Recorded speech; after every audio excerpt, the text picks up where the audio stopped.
See? Ooh, there you okay. go. All right. So we're live. Okay. Hi, this is Beau from BEAU'D Not Broken, and we are here with Maria today. We're in a cool place. We're going to talk about that in just a minute. Want to thank everybody for joining us. This is the Daily Bend. This is where we talk about adversities. We talk about faith and courage and endurance. BEAU'D Not Broken. We're all bowed, but not broken. If we're broken, then we're surely underground or something's going on, but we can all help each other, and that's why I have regular people on. Most of the time, they're not just regular people, they're extraordinary people kind of telling us about their issue, about the things that have happened to them. And one of you out there might be able to, something that Maria says or one of the guests says that might help inspire you to maybe come out of your shell, your hole, whatever's going on in your life. And that's the inspiration for this show. So it's about hope, it's about faith, courage, and endurance. And just so you know, every few minutes I'll say this is BEAU'D Not Broken. Okay. Just so people know when they're coming in, because we're in Salt Lake City, Utah, the United States. There's people from around the world that will watch this. And so that's my spiel. We download onto BEAU'D Not Broken, BEAU'D, BEAU'D, NOT, BAB, broken, BROKEN.com. And that's where you can watch these taped. So we're here with Maria, and the first question is always, tell us about yourself. But tell us about some of the things that have been going on in your life lately. Talk first about where you grew up, how you grew up, all that fun stuff. And camera's right there, but you can talk to me or you can talk to the camera or whatever. So. Okay, well, I was originally born in East Los Angeles, California. So where? Echo Park. Santa Monica Pier was our surfing. Really? Yep. I'm Inglewood. Inglewood. Oh, hey! Yeah, I didn't know that. Wow. Yes. Cool. So I was born there. Okay. And growing up in the hood gets a little rough, and where we were at, it happened to be very rough. And my parents were able to be courageous and move from California to Utah. Okay. Our home actually was got dry-byed, and we lived in a corner home, so that was kind of the push for my parents to they were kind of orphans. They met in California. They came from a country where there was civil war, El Salvador. Right. Oh, El Salvador. Yep, okay. So they met in California, and they had no parents, so it was kind of like a leap of faith. Like Utah, my mom visited Utah once before when she was a teenager, and she liked it. And so it wasn't the LDS thing. Well, my dad was Catholic. Yeah, my dad was Catholic. Mom was Mormon. Oh, what a mixture! So, yeah, and it took her a long time. You know, there's a saying, te ya te metiste al caballo, lo jineteas, which means, oh, you already got on the horse, now you got to ride it. So she kind of had to do that whole juggling, marriage, religion, that relationship. But hardworking parents, mom and dad, hardworking. Yes. Moved to Utah. Yep. And so you grew up in local schools? Yeah, local here. Woodrow Wilson, Granite Park, Junior High. South Salt Lake. South Salt Lake. mild hood. Yeah. And I ended up, Granger High School was my high school alma mater. And then I went to college, and I did Salt Lake Community College, and then Westminster. And then from Westminster, I ended up graduating at University of Utah. So, very nice. With my education. Growing up El Salvadoran and Latina. Tell us a little bit about that one. Ooh, well, it was amazing. I'm very proud of my culture. I'm very proud of my upbringing. We're resilient people. We are divine and darn good food. Darn good food, yes. And I think I was brought up to be optimistic. Sure. I'm a big dreamer. Right. And I like to. I'm active in anything that I do, especially now with my family and my children. I want them to be able to be exposed to everything that can possibly be exposed that a mother can give, versus the world exposing them to it. So did you experience any type of discrimination? You know, you grew up in did you grow up? I don't want to get in trouble here. I'm thinking maybe the 80s, 90s kind of thing. Yeah, when I moved to Utah, seriously, I did not know I was even Latina, because I was like, all the other kids look like me in California. There was there wasn't really a, oh, you're white, I'm brown, or anything. But when I came here, I realized, oh my gosh, everybody was white in the 90s. Very small Latin community. Yes. So, and then that identity kind of crisis came in, like, oh, well, what am I? Who am I? And because of the great strength of parents and identity and culture upbringing, I was able to get all the good things of my culture and then all the good things of the Americanized culture as well, and put those together to become the person that I am today. Awesome. You're watching the Daily Bend on BEAU'D Not Broken Network, and we're talking to Maria about moving from California, where she was born, and then moving to Utah. A little bit of cultural. Now it's become a whole lot more diverse. Yeah. Any horror stories you want to talk about when you were young, as far as anything, adversities that might have kind of thrown you one way or the other? And... I did. I had a really tough. I've never even spoke of this, but I feel like I should share it because people, we go through stuff. You go through. Right. I married young, and I felt this was like my first time that I felt discriminated, and I felt like this is so unfair. So I received a traffic ticket, and I went in, and it wasn't even like a traffic ticket. It was like I was fighting it, right. And it was who was it? It was in West Valley City. And I go in. I've never had any priors in my life. Right. I just had. Well, that's not even a prior. That's a moving violation. Oh, you're gonna Okay. You're gonna see. Okay. I'm gonna tell you the story. Okay. This is the drama in West Valley. I do. Got the net going. All right. Here we go. Like all my students are gonna watch. Like, oh no, Good. this is true. It's true. Like this. Seriously, I thought my life was going to be over. Right. So I'm barely graduating college. My first year of teaching. I was student teaching at that time. So I go in, I'm like, no, not guilty, and it was Stoney was the judge. Judge Stoney, we all knew Judge Stoney. Yes. Judge Stoney was the judge, and I just had Faye, and he suspended my license. Okay, I drove to the courthouse, okay? He suspended my license, and he said, all you have to go do is go to the DMV and just go get it reinstated. So I'm like, oh, okay, I can do that. But I drove there. So I, after that whole thing, got in my vehicle, not thinking, I didn't have a cell phone, not thinking, oh wait, I should probably call, or he didn't even say, you know what, you should call someone to come pick you up if you drove here. Sure. But I just had a baby, so I was not in that state of mind, or that state of being. And so then I didn't have anybody to call, or I didn't even think of it. So I got in my car, and the next thing you see, a bailiff coming out, escorting me out of my vehicle, and put me in front of, I was waiting for, I'm like, oh my gosh, what's going on? I'm thinking, oh my gosh, he's gonna find me. Right. Or I'll explain it to him, let him know I just had a baby, I drove here, I understand my license was suspended. He did not give me the time of day. He had me handcuffed, and he had me wait there. And then there was this other man that was I guess he gave him 5 million chances. He was white. He was saying he was mentally disabled. He was it was crazy. So I was just oh my gosh, what do I do? And I felt like if I speak, he will punish me more. Mm-hmm. If I say anything, mm-hmm. I'm and my stupid lawyer, he was just incompetent. Mm-hmm. He himself was afraid of him. So I was just oh, what is going to happen? So then he holds me in contempt of court. And not only did he have me in contempt of court, he straight threw the book at me, right. Locked me in. I have never been to jail in my life. Right. I got mugshot. Don't go, children. And and the lesson I learned, not only I learned, I will never allow anyone to have that much power over me. Right. Ever get in a situation to have society, because I'm gonna say it, laws were made for the white man. It was not made for the minority or the diverse or those that were excluded already in the beginning of the forefathers that came here. Right. We were not, and we aren't looked upon at that time as people. As equals. As equals, exactly. Yeah, definitely. Exactly. Definitely. So when that happened, that was probably the most not only humbling experience, but the most terrifying experience. And that could have easily broken me. Right. I was there with women that, had long rap sheets. Sure. There was one woman that was really sick because of addiction.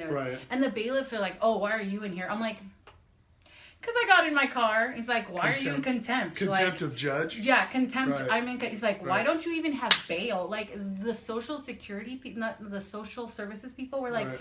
you need to call your family. You need to call KSL. And I'm Right. like, no, I can't do that. If you need to answer that, it's Okay. okay. Okay, wait. It's like, no, I can't do that. I don't want no one to know I'm even here. Like, this Right. is terrible. You know, I'm just like, quiet. But see, that's that shame base. That's Sure. that whole, oh my gosh, people are going to look at me differently. So, So we have somebody knocking on the door. This is live TV, so just bear with us for a minute. Yeah, 1 Do you want me second. to answer Yeah, it? come I on can in. answer it. Come in. Sorry. Yo, thank you. Okay, thank All you right. so much. Thanks. You're welcome. Keys to the city. Yeah. So, this is not a... This, Oh, wait, I'm not done. Okay, go Okay. ahead. So then I had that experience, and I felt like, and I wrote it down. I'm just like, I'm just saving everything. And I felt a bonding experience in there with another woman that was super nice, completely new. I was out of my league in where I was. Right. Was able to help me kind of find the ropes. But when I exited that, it was 2 days. Like, he didn't even give me bail. And I was like, this is so unfair. It's not right that they did that. It's not right that he did that. He targeted me. And I know for a fact it's because of I was a Latina, you know? And so then a couple years later, they got indicted. West Valley City got indicted. You know, cops and judges were retired early. And then I had to go back years later to deal with this with the new judge, and I let him know what happened, and he's like, well, I would have never, this is a traffic violation. Exactly. I would have never had you right. do like time or sent you in. Like, Right. did you snap at him? Or I'm like, no. Right. Like, I told him what happened. He's like, okay, well, let's just get this closed. And, you know, but still, it was something that I had to struggle through. I had something I had to go through my schooling as well, to make sure like they okay it, like it's nothing to do with anything that, because it could have totally affected my career and my children's life and my livelihood. And I feel like a lot of people will go through that, you know, kids especially, stupid things that they do. Was it encouraging to see that they went back and indictments happened, and you know you were able to go to the judge? Yeah. What do you say to those that aren't able to, you know, maybe it wasn't fair for them and they continue to be treated unfairly? I mean, how have you seen things here and in the nation kind of change racially? Has there any change, or how do you see it that way? You know, I think social media has power. I believe the only reason West Valley City was indicted was not only because of the investigations, because we had social media and people were talking. Right. Things were being seen and things were being heard. Right. Differences now, there's obviously, you know, topics that aren't, you know, I don't think that there is a lot of change, unfortunately. Yeah. Not in a state of Utah, I don't feel there is. But I do, because of that, what happened, I do encourage the youth, I encourage those that have continually been treated wrongly, to continue to do good and empower young minority youth to be professionals. To be professionals in areas that they're going to be empowered and they're going to have that leadership or be able to make changes to those things. And people that are empathetic, is that my saying right? They can be both. Yeah, they can be both. Empathetic. Because I believe that a lot of, we have a lot of officers that might not have that diverse background or that knowledge of culture. And the minute that you intertwine with culture and other people's differences, you have a different knowledge, a different hindsight, a different paradigm of human beings, period. And you're less likely to have chaos or problems or contention. My point of view. That's awesome. This is the Daily Bend. We're here with Maria. We're talking about her. That's what we do here. We talk about people's lives, and we talk about some of the adversities, the successes, the neat things that have happened that have grown out of bad experiences. And where does your amazing faith in yourself come from? Because you're very accomplished. You're a woman. You know, we're going to talk about where we are right here in just a little bit, but you know, your family, you got kids, all that fun stuff. How many kids you have, and tell them about that. But tell us a little bit about what keeps you driving. I mean, what kept you to go to college? What kept you to go do the things that you're doing? What kept me going was my mother and my father. Heroes. My complete heroes. They were that strength, that foundation that I needed. Hey, yeah, come on in. Oh, you're good. Thanks, mate. Are you guys done? We're done. Awesome. We had one of the gals was only 2 months pregnant, Okay. and our policy is free. So Okay. if she just comes in to see the video, I know we didn't have the DVD. Oh, okay. Okay. So we'll do it next time. All right. Thank you. We're live, and there's no excuses for that. We're here at her work. We're invading her thing, and we'll talk about what she does here in a minute. So parents are my parents, heroes. Mother and father, they gave me that courage right. when things were not going so well. I didn't marry the perfect man, and he didn't marry the perfect woman. Right. So we married young, and there were struggles there, and my parents were there to keep me focused in what was important, which were my children and my education. They brought me up to not be dependent on a husband. Sure. A husband is not your financial backup, okay? Ladies. or a boyfriend or a baby daddy. Right.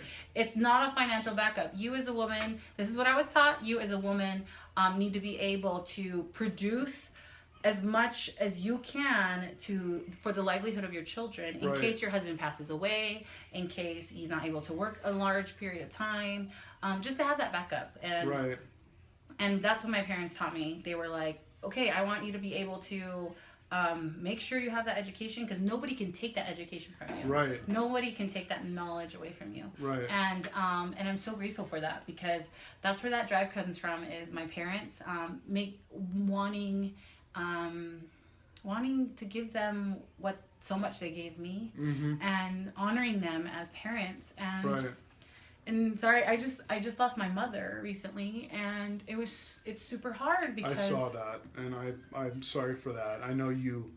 Yeah, she definitely. Moms are pretty special. Whether you're dads are too, but Yeah. whether you're a mom or whether you're a daughter, or you're a son. That's and she was sick. She sick? She wasn't sick. She had a stroke. Oh, okay. So it was out of nowhere. She was 56 years old. She had a stroke, and she was in a coma for 23 days. And then, but we wouldn't give up on her. We slept there. I would leave work at 3 p.m. and go to the hospital, stay there till 3 in the morning, and Right. switch over to my brother and my sisters. And we were not going to pull the plug and take life support off, Right. because she could breathe on her own. But I do really feel that those 23 days she was talking to God, Right. and God told her, you can go back, but you are not going to be able to do the things that you would want to do, or Right. do the things that you used to do. And the decision was made for us. She had a second stroke. Oh, okay. And while she was in her coma, and that gave her brain death. Pretty amazing experiences with her, Yeah. sitting by her. Yes. Probably. She is the You don't epitome have of- to share them, but I mean, No. I can imagine. Yeah.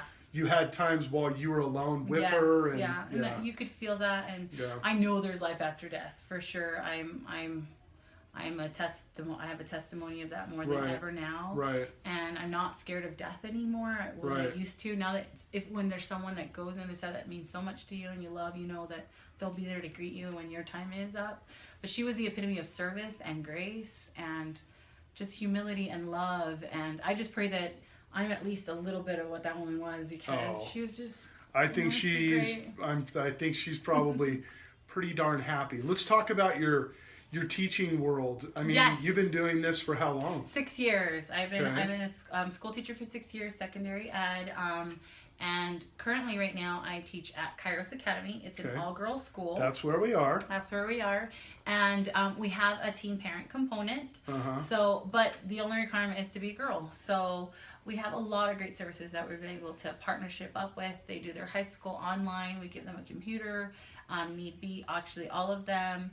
And they come to campus for my classes and Right. to do Wi-Fi, or it's an open campus to the students that just do online, or they come to campus for. So are you affiliated with any school that you're not affiliated with any No, school we're district? a public charter school. You're a public charter school. Yep. And girls from ages From, I want to say 15 to 18. Sometimes Right. we make the exception 19. Right. But usually that's adult ed, and we don't do adult Okay. ed currently. But we just do any something. challenges that they might have? Are they, they just kind of out of the system but want to get back in the system? No, kind of it thing? could. We get a lot of referrals from high schools. Right. So when girls want to come to an environment that is safe, that is all girls, because usually there's that component of there's males and females, Right. and then when you have a child or a baby, it's not the same. Yeah, I hear a lot of babies in the background. Yeah, a lot of Well, babies. not a lot, Well, but- yeah, but imagine if you're in a normal mainstream high school. Right. It's a lot more harder, and a lot of girls end up completely dropping out. And after you've had a baby, or maybe in the process Yes. of pregnancy. Yeah, or pregnancy. whatever. There's that stigma. Right. So here we eliminate all that, and we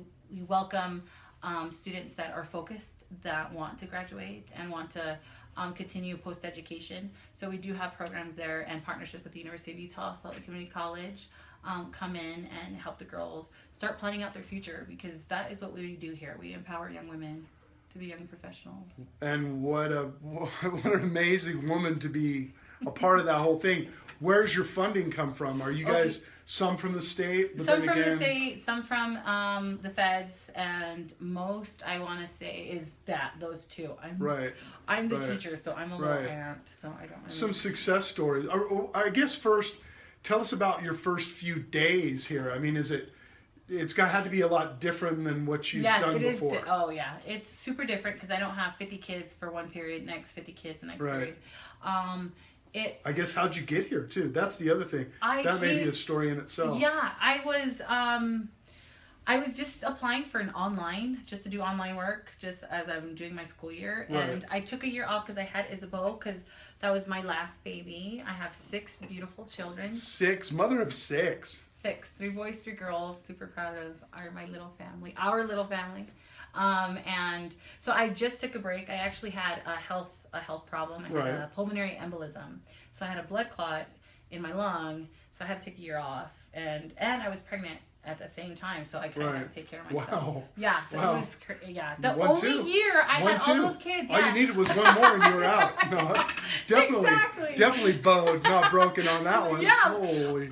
Okay, when that blood clot went through my heart, I Yeah. thought I was having what is it called? Heartburn. Uh-huh. And I was teaching, and I'm like, oh, like this hurts really Right. bad. I'm like, let me sit Right. down. And they're like, are you okay? I'm like, oh, I'm fine. But no, it was that was going Right. through. So, but then I couldn't breathe anymore. So definitely check your signs. Like I want to encourage healthy living, and signs that your body's gonna. I had no idea, and I was only 32, 31. Yeah. So experiences here. I mean, what have been some of the highlights of working with these women, these young women? These young women are amazing. They have that the grit that I like Right. to call it.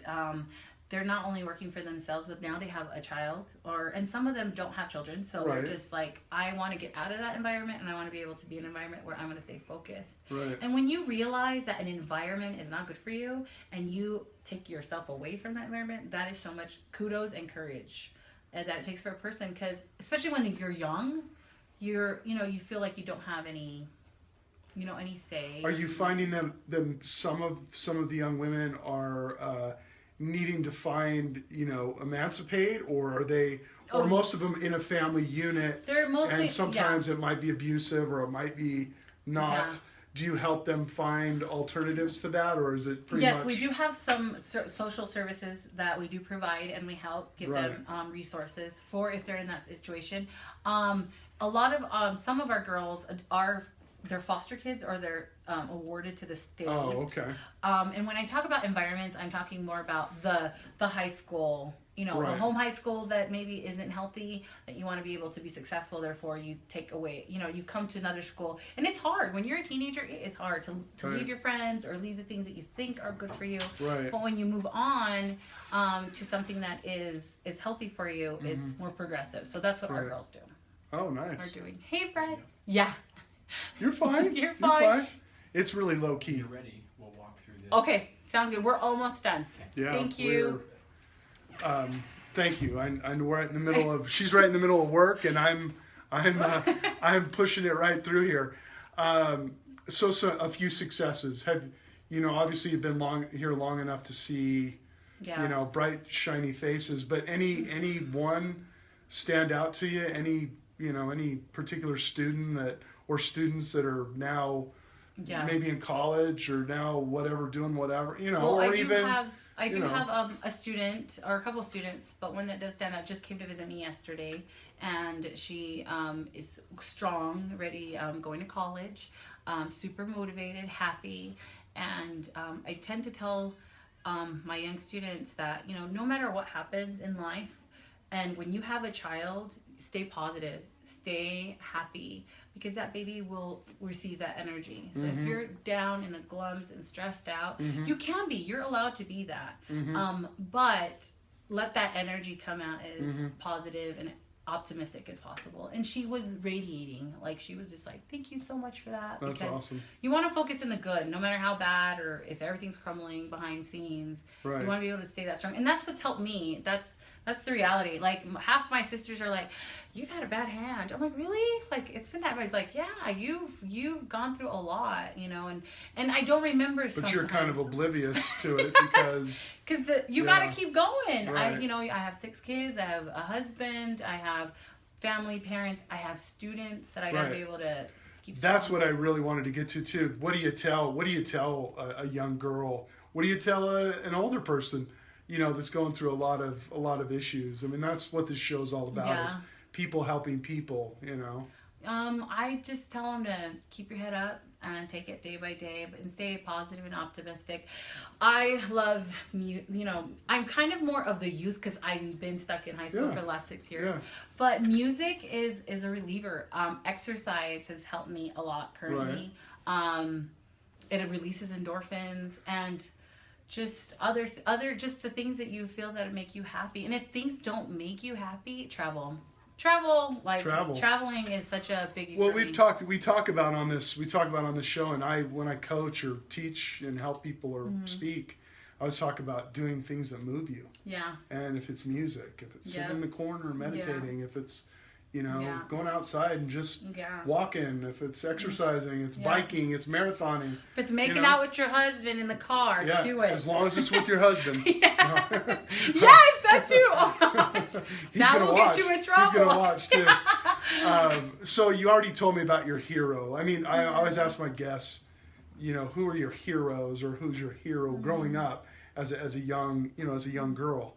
And your parents, obviously. Yes. Anybody else? Anybody not fictional, but maybe entertainment-wise, or anybody there? Because the next question is, what's your favorite movies and kind of entertainment things that might have moved you when you were young or now? Oh my gosh, I know. Yeah, I'll put you right on the spot. Yeah, you are. And if you can't think of anything, that's okay. Gosh, you know, I have a crush on Keanu Reeves. Look, Matrix. Dude. Matrix was my. Oh, Matrix. Yes. Yeah, that's a good one. I love that fantastic world. Right. The sci-fi. Yeah. So, well, it was. I remember because that was my first date with my husband. Oh, okay. And the whole time he was staring at me the whole time, and I'm just like, oh my gosh. Like, are you gonna watch the movie? He was just like, no, you know. So I'm just gonna look at you. Yeah, I'm just gonna look at you. And it was April 1998. I remember that. Wow. So that's like the only movie that really stands out. Wow.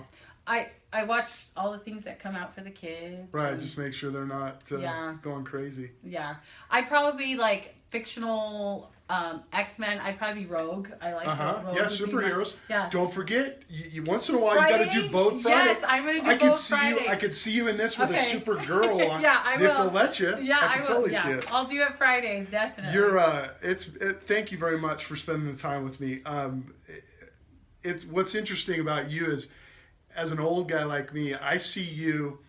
You have governor. You have woman like succession to whatever written all over you. You really do. Thank you so much. And it's not political. It's not because of any cultural thing. It's just, you know, you admit a lot of spunk, and you know, you're intelligent and all that kind of stuff. So I wish the best for you. Thanks for helping whoever out there. People out there will really, and I've put up your Facebook profiles, and if anybody wants to, you know, talk to you, we a lot of times we have people that will talk to a guest, you know, outside, private message, things like that, helping them with something, and hopefully you'll be available. For sure, I will definitely be available. I know you know a lot about a lot of different things, so be very helpful. Thank you all out there for watching. This will be downloaded onto BEAU'D Not Broken. the website and YouTube, so you can go to that and watch. And we'd love to come out to maybe if you have like a big event or something like that. For sure. We'd love to come out to a big fundraiser, whatever. Okay. We'd love to help with that, or Thank you. come out and show what you're doing here, because I think you're pretty unique here. Yes. Pretty unique. So thanks a lot. We'll see you guys tomorrow. Remember, it's all about the Bend. Thanks, girl. Bye. Thank you. You're awesome. Woo! You're awesome.